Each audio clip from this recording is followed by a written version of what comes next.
अस्सलामुअलैकुम, this is Shahzeb and you are watching Zebi tech. तो Infinix ने लॉन्च कर दिया है इन्फिनिक्स हॉट 10 को ऑफिशियली 21 सितंबर को, यानी कि कल। और इसके 3 वेरिएंट्स लॉन्च किए गए हैं। पहला जो वेरिएंट है वो है 4 GB रैम और 64 GB रैम के साथ, और इसकी जो प्राइस रखी गई है वो 19,999 रखी गई है।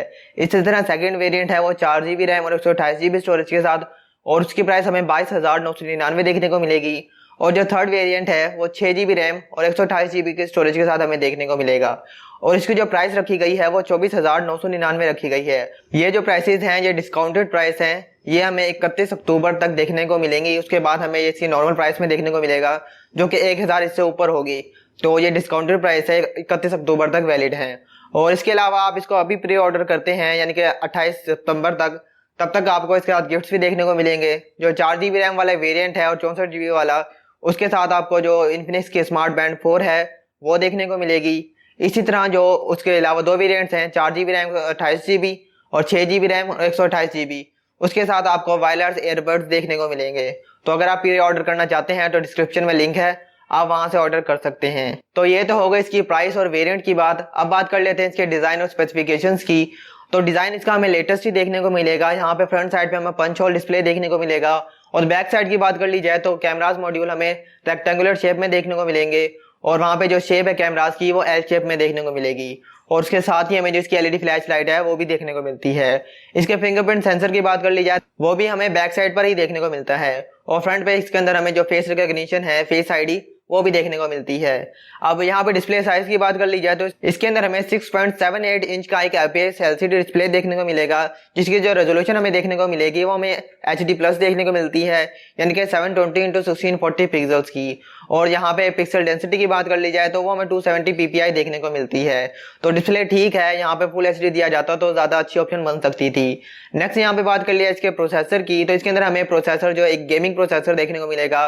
अब इन्फिनिक्स के स्मार्टफोन में हमें यही गेमिंग प्रोसेसर देखने को मिल रहे हैं, जो कि है इसके अंदर BG70 देखने को मिलेगा, जो कि मीडियाटेक की तरफ से है, और ये एक 12nm टेक्नोलॉजी पे बेस्ड है और एक ऑक्टा कोर प्रोसेसर है। यहाँ पे GPU की बात कर ली जाए तो वो हमें हमारे G52 का देखने को मिलता है। तो इसके अंदर आप गेमिंग कर सकते हैं, मीडियम सेटिंग तक आप इसके अंदर ही इजीली गेम्स रन कर सकते हैं, आपको कोई भी प्रॉब्लम देखने को नहीं मिलेगी।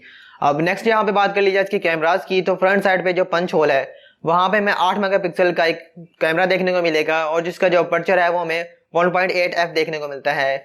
तो यहाँ पे फ्रंट पे 8 मेगापिक्सल थोड़ा कम लगाया गया है। अगर यहाँ पे 12 या 13 मेगापिक्सल लगाया जाता तो काफी अच्छी ऑप्शन होती, लेकिन यहाँ पे 8 ही लगाया गया है।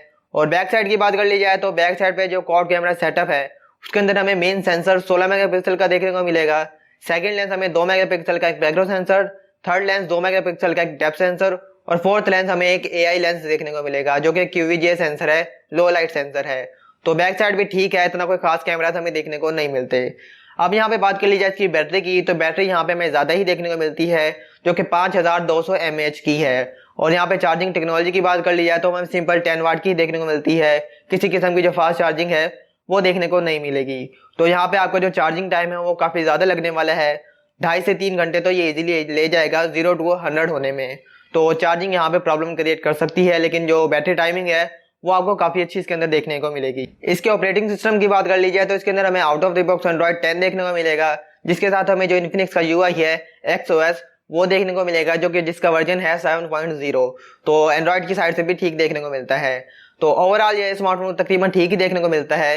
यहाँ पे कुछ स्पेसिफिकेशन अगर ज्यादा रखी जाती तो वो अच्छी ऑप्शन बन सकती थी। अब इसी प्राइस के अंदर हमें जो Redmi 9 है वो भी देखने को मिलता है, लेकिन वो हमें 3 GB रैम और 32 GB स्टोरेज के साथ देखने को मिलता है। लेकिन उसके अंदर जो प्रोसेसर है वो G80 देखने को मिलता है, और उसके अंदर हमें जो डिस्प्ले है वो फुल HD+ देखने को मिलेगा। तो अगर आपकी प्रायोरिटी वो है तो आप वो बाय कर सकते हैं, अदरवाइज ये स्मार्टफोन भी काफी अच्छा है। तो बस ये थी आज की वीडियो। अगर आपको वीडियो पसंद आई है तो इस वीडियो को लाइक जरूर कर दीजिएगा, और चैनल पे नए हैं तो चैनल को सब्सक्राइब कर देना, और साथ ही बेल आइकन को दबा देना, ताकि जब भी कोई ऐसी वीडियो आए आपके पास नोटिफिकेशन आ जाए। तो बस मिलते हैं हम किसी नई वीडियो में, तब तक के लिए अल्लाह हाफिज।